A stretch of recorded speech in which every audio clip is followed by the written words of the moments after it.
Welcome to Imagine Otherwise, the podcast about the people and projects bridging art, activism, and academia to build better worlds.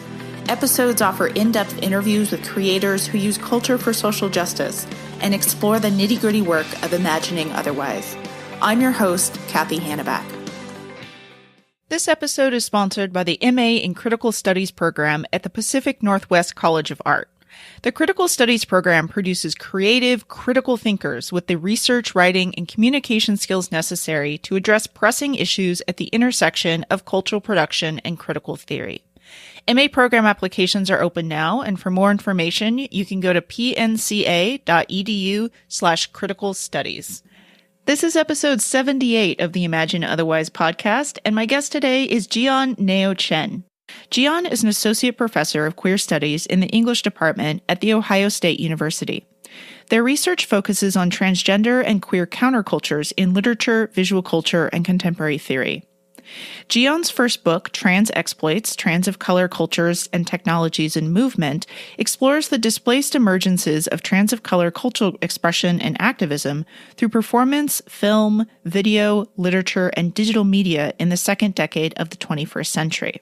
Jian's curated transmedia projects have screened with the 6 to 8 Months Project, hosted by Kara Walker Studios in New York City, the New York Mix 24 Queer Experimental Film Festival, the Wexner Center for the Arts in Columbus, and the NYU Asian Pacific American Institute. Before academia, Jian organized a popular literacy and workplace rights programs for Asian immigrant women workers in Oakland, California, and produced community events and raised funds to counter intimate and state violence against LGBTQ communities in the San Francisco Bay Area. In our interview, Jian and I talk about why collaborations between artists, activists, and academics are so vital to transgender studies, how academic journals born in the digital age are reimagining what scholarship looks and reads like, as well as the revolutionary world-making power of small-scale, community-based change for trans communities of color. Thanks so much for being with us today. Thank you so much for having me. I would love to start by talking about your fabulous forthcoming book, Trans Exploits, Trans of Color Cultures and Technologies of Movement. Can you give our listeners a little bit of a sense of what that book covers and what you're trying to accomplish with it?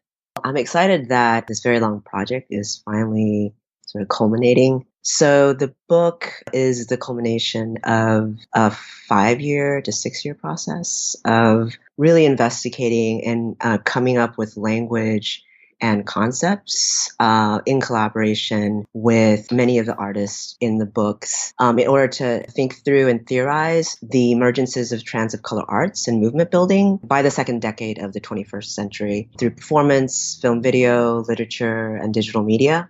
Of course, trans people of color and the cultures that they've created existed long before this moment. They've been vital parts of transgender, queer, feminist, racial, and indigenous justice movements and countercultures. We have unacknowledged trailblazers like Christopher Lee, Bambi Salcedo, Janetta Johnson, Ignacio Rivera, Emi Koyama, just to name a few folks. The list goes on. And of course, movement founders like Marsha P. Johnson, Sylvia Rivera, Miss Major Griffin Gracie, Storm Delavere, and Tamara Ching. But my book suggests that it's really only during this decade that trans of color arts and movement building become visible at the tense crossings between more local subcultures and then dominant regimes of visibility, exemplified by the beginnings really of state and national recognition, signaled by something like the Time magazine's 2014 issue called The Transgender Tipping Point, which announced transgender rights as the new civil rights frontier.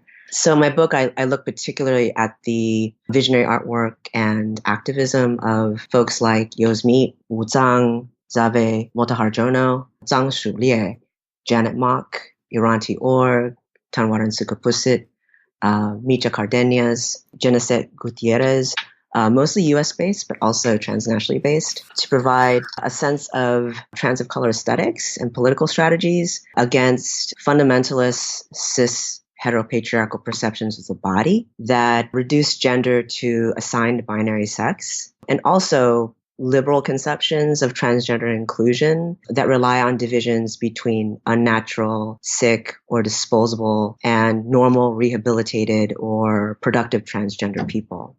both fundamentalist and liberal forms of cisgender dominance continue to expand the frontiers of U.S. white settler nationalism, colonialism, and empire. For instance, many of Zave Motaharjono's performances use veiling and masking to call attention to Western Orientalist perceptions that racially feminize Arab, Middle Eastern, Asian, and Muslim bodies as visual spectacles to be conquered and possessed. And so drawing from their transcultural experiences as a mixed race, trans, queer, Indonesian, Italian American of Javanese ancestry, Motoharjono uses the indigenous, ethnic, racial, religious, and colonial hybridity of Balinese and Javanese performance to then rework veiling and masking into gender-shifting gestures that can really destabilize the white cis-masculine gaze, while also really offering some stylistic and political solidarities with the gender blending of Black and Latinx ball and house dance, and also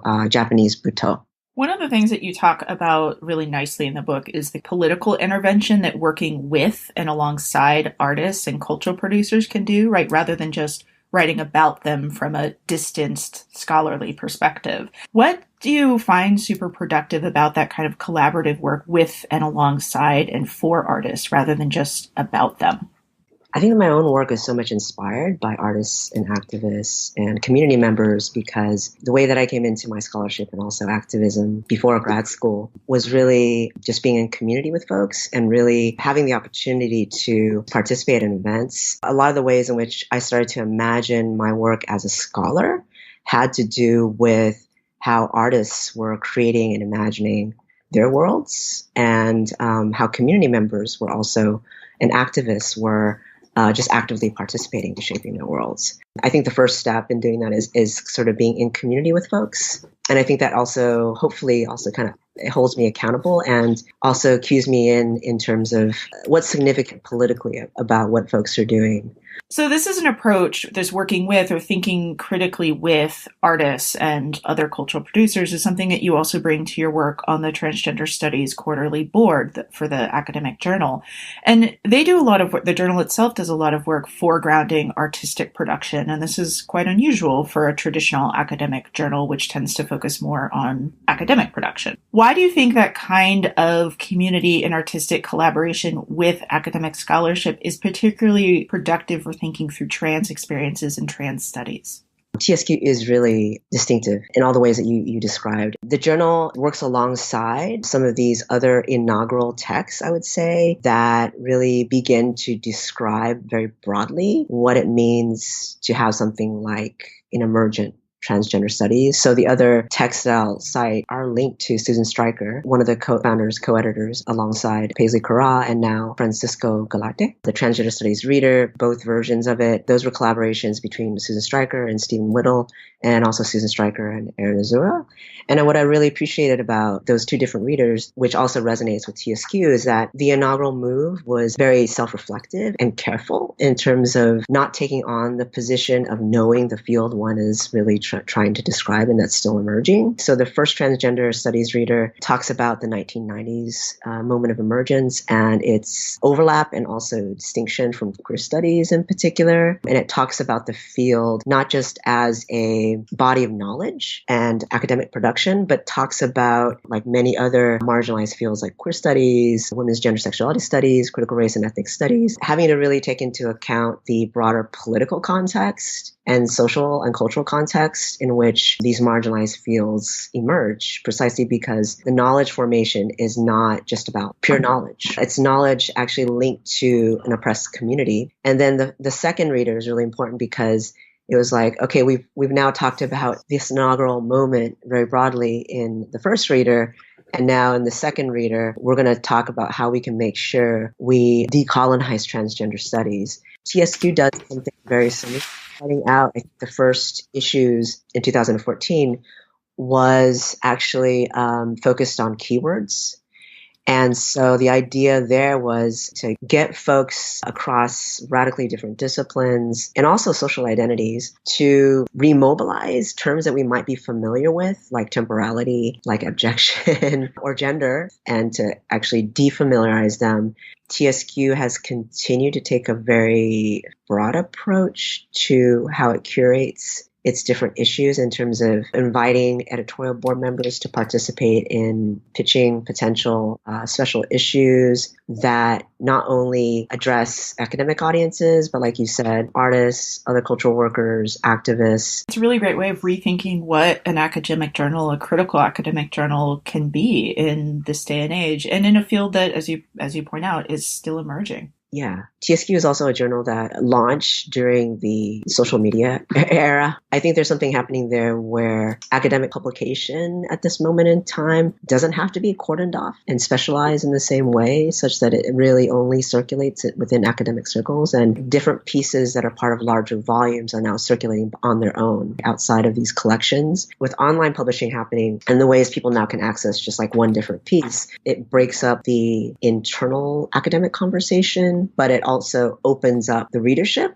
much more broadly. So I think TSQ from the get-go recognized that the readership would potentially be much broader, not only because transgender studies began in connection with multiple communities and movements, but because online publishing has really changed things. It's certainly one of the guiding principles behind this podcast is that emphasis on public scholarship and getting academic research into various communities, into different audiences, into different spaces, and then also letting those other spaces change what it means to be a scholar and do scholarship itself, radically rethinking what it means to do public scholarship as opposed to private scholarship. At least in my own writing, it's changed a lot. For grad students who are just beginning to publish stuff on their own, I think there's a way where the readership imaginary, or the folks that are engaging with your work, has expanded, hopefully, such that people can really imagine, multiple forms of readers who are not only located in the academic institution. I think that the writing actually changes, and the scholarship actually changes, and the research actually changes because of that.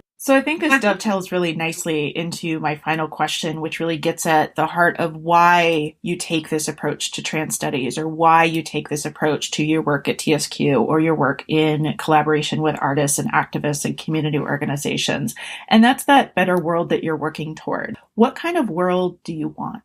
I'm so glad you're asking that question, because I think that that question is actually not asked that frequently. I think at this moment in time, it's difficult for me to have sort of a big worldview, because I actually right now I think have a small scale view towards community-based change and social justice and revolution. I really do value teaching and writing, and definitely the engagement with the artists and the activists and community members who I engage with in my work. It may seem like something that has very small impact, but in fact, it's magnified because the depth of the interaction is really kind of transformative. The approach I have now to change or social justice is really about relationship building and small scale interactions that really try to model a different world. Certainly, I've been reading a lot of Adrienne Marie Brown's work, Emergent Strategy, where she really talks about sort of modeling things after how different species actually operate together through cues that are almost instinctual, flocks of birds, mushroom life,